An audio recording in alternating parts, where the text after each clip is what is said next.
Hello and welcome to The Good, The Bad, the TNA Impact for Impact Wrestling, December 15th, 2011. And this is, of course, the first show after the Final Resolution pay-per-view. And all in all, the entire show felt extremely weird. You had some of the fallout from the pay-per-view, and I'll get into a lot of it going into this review here. First of all, I'm going to start off and say, I feel like it was almost a waste of time to go ahead and do the 5 extra minutes and then the extra overtime period for the Robert Roode AJ Styles match on Impact. They should have done this on the pay-per-view itself. They should have done the 5 more minutes then, resolved the entire storyline, and be gone with it. And they could have started like this first segment starting off the Bobby Roode Jeff Hardy storyline for the upcoming pay-per-view, but they decided to wait until Impact to actually do the 5 more minutes, and it does give resolution to the storyline, but they should, in my feeling, they should have done this on Sunday and not on Impact. They could have gotten AJ Styles into a different storyline, or get him out of there for a little bit of time so they can deal with his knee or deal with the knee injury storyline that they have going with him. And in my mind, it was nothing more than a bit of a waste of time. They could have done this at the pay-per-view, and they decided to do it here. That's how I'm going to leave it, and that's my personal opinion on that.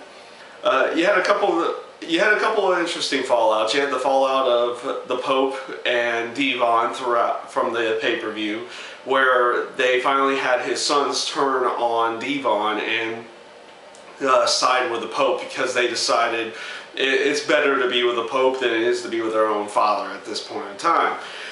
And obviously they're going to start a storyline there.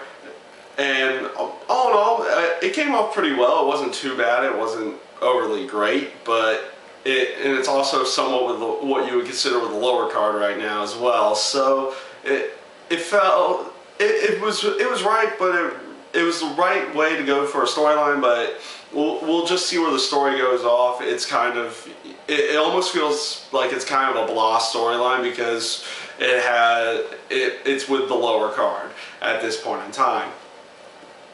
Sorry, I had to clear my throat there for a second. I'll go off and what I do have to say. I did kind of like the Jeff Jarrett, Karen Jarrett segments with Sting in the backstage area throughout the night, leading up to, of course, the firing of what was supposed to be one of them. It was kind of funny just to watch them say one thing around each other and then go to Sting and say something completely the opposite. It does play into both of their characters so well that they would say one thing here and then say the opposite thing to Sting to try to keep their jobs, which in the end, it kind of backfires on them. They both get fired instead of just one of them, and it was funny watching the segments unfold throughout the entire show. Sorry, but obviously for whatever reason they're getting rid of both the characters now. I don't know if they're gonna go somewhere different with the Knockouts division because Karen's gone, or if they're going to just put a new VP, or are they just going to be back to where they were with no one fully in charge of them, just, you know, that Sting's in charge of everything that they got. So we'll see where they go with that. But for the most part, and I'll get to what the last 2 portions after I get to this, for the most part the entire show after that felt kind of random. The X Division 2 out of 3, not 2 out of 3 falls, but best 2 out of 3 series, that felt kind of random. Obviously, one of them is going to be put into the title match at the next pay-per-view, but it was with 2 people that you obviously have never seen against each other. It was the Zema Ion and Anthony. What was it? Anthony? It wasn't Anthony Neal, but it was. I forget his last name at this point in time. But Zema Ion you saw come in earlier this year with the whole Destination X pay-per-view. This other guy's he's kind of new, and you never really seen him before, and they're just throwing them together in the best 2 out of 3 series. And last that I remembered, series storylines tended to be a little bit more special You would use this for either title matches or maybe #1 contenderships with two people that were in a massive rivalry at this point in time, but they're just kind of throwing these guys into a series of matches. So it just felt extremely random. Obviously, they're going for getting them into the next pay-per-view for an X Division title match, but like I said, it just felt random. It doesn't feel like there was anything to it. It doesn't feel special. It doesn't feel great to me. And of course, that's my own personal opinion on that. And the same thing goes for the whole wild card tag team tournament. Obviously, they're taking 16 people, making 8 teams of just randoms, essentially, which goes to show how few tag teams they have in their own division now. When, what was it, no more than a year ago, they were putting a great emphasis on the tag team division. Now they're resorting to having to get 16 people and put them in 8 random teams. So, once again, it felt random, and you didn't really, and there was really no extra announcement about it. It was kind of like, this is the first match in the tournament, go, type moment. It was, once again, it just made the show feel like it was nothing more than just random, not random silliness, but just random events going on in the Impact Zone. This is going to go ahead and lead me into the last 2 portions. And that is Kurt Angle coming out and calling out Sting to make sure to try to get another match with James Storm. And you had a nice little heated argument between them. And you had, of course, Sting initially saying he's not going to allow James Storm to fight Kurt Angle again because, you know, James Storm's beat him twice. There's really nothing left for him to do at that point in time. But obviously, I feel like they'll put one more James Storm and Kurt Angle match probably for the next pay-per-view, and it will give James Storm something to do while he's waiting for his shot at the world title. Obviously, they're going to be putting him into a point that he will be going for the world title again.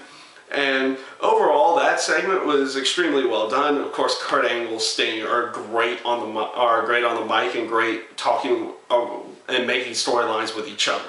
So the segment came off extremely well in my mind there. The next bit was the whole Jeff Hardy, Bully Ray, some mini storyline that went on for probably just this Impact. Jeff Hardy came out to, of course, thank the fans and everything about everything and talking about being #1 contender for Bobby Roode at the next pay-per-view. Bully Ray comes out, interrupts, and of course they go into their nice spiel. Bully Ray, of course, is great on the in my mind, is great on the mic, where Jeff Hardy's kind of lacking on that, and he always has been. So no biggie there. But this led into their match, the main event match later that night. The match itself was nothing great. The segment leading into the match was well done and was, in my mind, just came off extremely well. But the match itself kind of came out as a bit of a blah. It was okay. It was short. It wasn't. It was maybe 8 to 10 minutes. Maybe they could have done about a 15-minute match for the main event, but they decided to go in a different direction altogether with that. Obviously, they had Bobby Roode up at the commentators booth. He was talking about his match and building the storyline between him and Jeff Hardy going into the pay-per-view. That came off extremely well in my mind. And once again, Bobby Roode's great on the mic, so he will probably carry this feud via the mic, where hopefully the two of them will gel well in the ring for their matches on for their match on pay-per-view, and hopefully we'll see an interesting storyline out of that. But all in all, like I said, outside of the few segments that I did end up liking, like the Jarretts and the whole Bobby Roode starting with Jeff Hardy and Kurt Angle, of course, everything just felt kind of random, and honestly, sometimes when you do random stuff, it comes off extremely well. But when you're putting a lot of stuff together and making it just random, it doesn't come off well on TV, on my mind. It's one of those things like, when I was watching it, I almost fell asleep myself, personally, while watching the show, because everything that was happening was just random and you didn't really have much to care about outside the fact that you have a few other things to build on. Obviously, they did 2 of the matches in the tag title tournament. They'll do a few more next week, and then of course you'll have the semifinals and the finals itself. So hopefully the tag tournament will be extremely well. Once again, the in-ring action for the show was really well done, but it doesn't.